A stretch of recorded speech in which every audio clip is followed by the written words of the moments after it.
Hello guys and welcome back to my channel. I am Jessica Pinili, a fitness and mindset coach.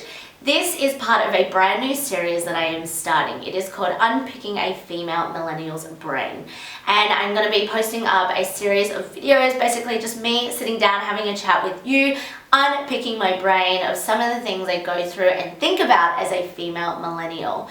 And I wanted to start this video with 10 habits that changed my life. Some of these habits I have been doing for years, others I have picked up recently, and I mean recently like the past year, and I have been working on, and they have really helped me grow as a person, physically, mentally, emotionally, and spiritually.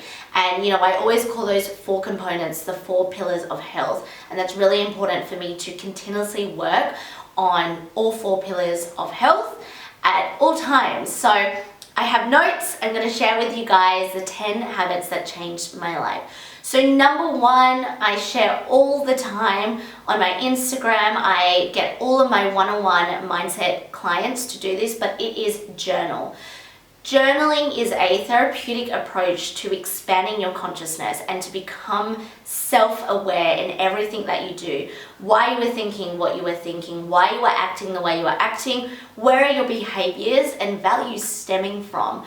I journal every single day, and you know, I always share with someone who's a newbie to journaling is that it only takes 5 minutes a day to do that and to help you get on with your day. Now, I think a lot of people think the process of journaling is sitting down and being like, "Dear diary, today this happened." If that's your way of journaling, keep doing that. If that works for you, 100%. But I always start with this journal prompt with my clients or anyone that is new to journaling is, what are my dominant thoughts, good and bad? So if you are new to journaling or if you need a new journaling prompt, definitely use that one. But journaling just helps me understand me. And I think that's one of the most important things is, you know, as cliche as it sounds, you live with yourself for your entire life. Why wouldn't you want to understand yourself?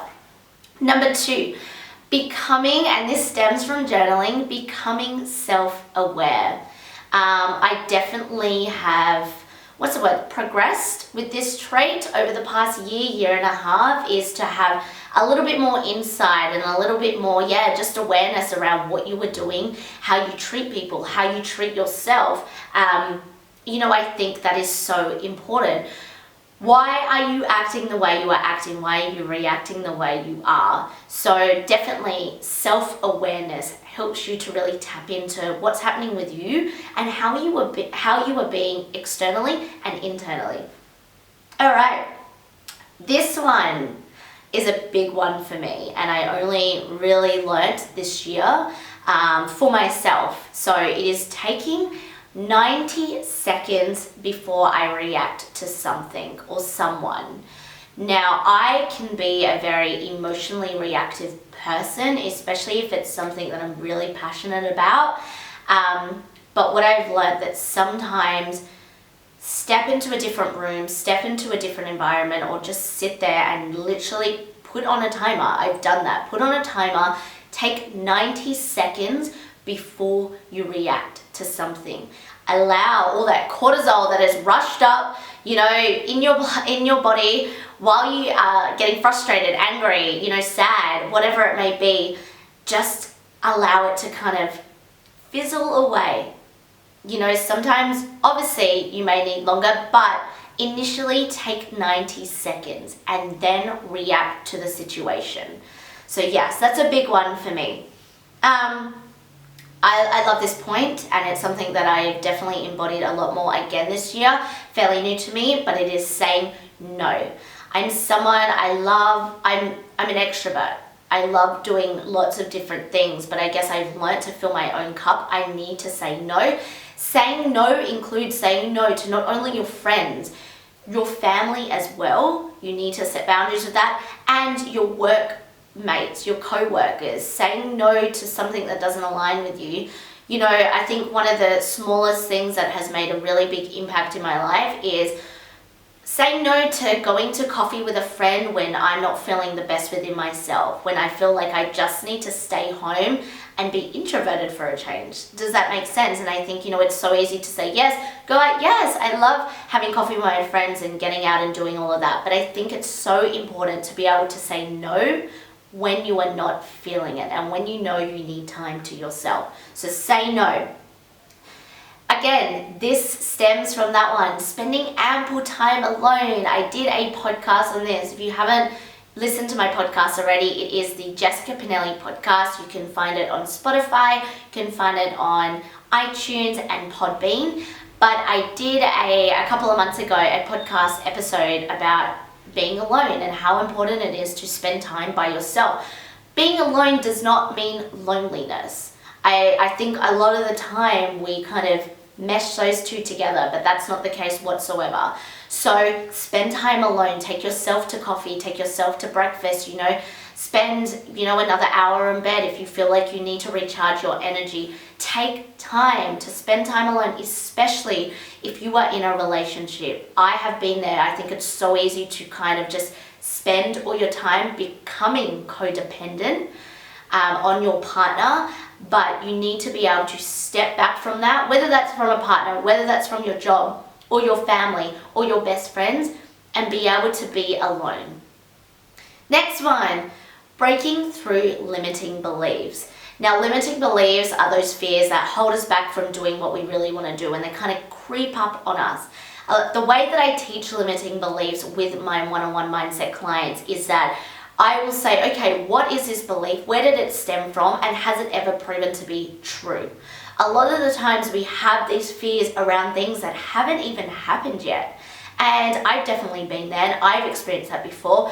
And then when you kind of question it, it's like, has this happened? Is this true? Where is the evidence in my life that this, is a belief that I should have? And that is why they're called limiting beliefs, because they limit you in what you can do and what you should do to progress in life. When you are able to question it and prove it to be false, you are able to move forward in life and break through. So think about your limiting beliefs. A simple way that I teach it is write down the limiting beliefs, whatever it may be, for whether, you want to make a step in work or, you want to put yourself out there. An example I always share is when I first started my podcast. About a year ago now, and I had a lot of fear about what are people going to say and all of that. Well, at the end of the day, one of the things that I try to flip that limiting belief is people are always going to talk regardless, and you can't make everyone happy. So definitely write out your limiting beliefs and flip it to something positive. And so what if people talk about you? Like I just said, people always talk, but most of the time, when you are able to prove that limiting belief false, you are able to move forward. Another one, not being strict with how I move my body. Now, when I first started getting to the gym, when I first became a personal trainer, I thought I can not only do this, but so my forte is weightlifting. I love weightlifting. I love lifting heavy weights. Do not get me wrong. But I thought, the only way to progress in anything, or the only thing I could do, was lift weights. And that is so wrong. I love yoga now. I've tried Pilates, I've done a lot of group fitness classes, HIIT classes as well. And you know what else I've done? I've also just gone for coast walks, beach walks. I've tried different things to move my body. I think, sometimes when we fall in love with a certain type of way to move our body, we think that's the only way that we can. And I'm telling you now, it doesn't have to be. When I have days when I'm just not feeling going to the gym or doing a group fitness class, I will get up and I will go for a walk, and that is okay. Get your steps up, get your knee up. And yeah, I think it's so important that you are allowed to be fluid in the different ways that you move your body, if that makes sense. So don't be so strict in how you get your exercise and your training in. I think that's really important. And when you are not so rigid with that, you will find that you will start to enjoy moving your body more. Sometimes it becomes just monotonous to just do the same thing over and over again. I love working out by myself, as I said. I love lifting weights, But I also love a class environment. You know, it's very uplifting, it's very energetic. And then I also love winding down with yoga. You know, it makes me feel good. It's a challenge for me. So don't be strict with how you move your body. Being mindful with who I spend my time with. This is so important, and it's definitely a big, like all of these, all habits, as the title suggests, of how I changed my life. But you know, this one is super important. You are truly the sum of the 5 people you hang around the most. It is what it is. And I noticed there was a period of time where I was just hanging around people who were not on the same level as me, who were not on the same vibrational state. That is absolutely fine. Everyone is on their own journey. Everyone, you know, values different things. Everyone behaves differently. Was that aligning with me? Absolutely not. And you can really feel it, and it can really bring you down. So be mindful of who you are spending your time with. And that comes to the point of where I said saying no. You're allowed to say no to friends, family, and co-workers. Don't forget that. So if you need to, have them at an arm's length distance. Is that the saying? You guys know what I mean. But just be mindful of who you are giving your energy to. Next one, meditation.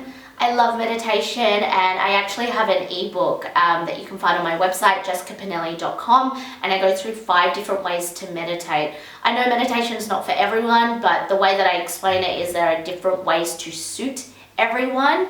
I do a lot of guided meditation. I do a lot of just silent meditation, shower meditation. Again, I go through this in my ebook, but it is one thing that has really helped me connect my physical body to my mental self. Does that make sense? And when there's a disconnect with those two, you will not function properly. And that is what it is. And so meditation has really helped me become one. And you know, it may sound so woo-woo, but it is absolutely true. And then my last, but definitely not least point of a habit that has changed my life is challenging myself when it comes to stepping out of my comfort zone. I am someone, I hate being stagnant in what I do. And I really need to push myself to get out of my comfort zone. And I have found over the past year, I have really challenged myself. I've learned that I have a lot of resilience, which is amazing. But yes, think of ways that you can get out of your comfort zone, because when you push out of there and those boundaries, you will grow as a person. And as I said, these habits always make me grow physically, mentally, emotionally, and spiritually, the 4 pillars of health. So think of ways that you can challenge your comfort zone. Is it fucking scary? Yes, it is, but it is so important to do things that are going to push you, because being stagnant, you're just stuck here even though you want to be here. If you're not going to challenge anything or push past, how do you think you are going to move to this point? I think that is so important to understand. So what ways can you challenge yourself to step over that line and get a little bit closer here?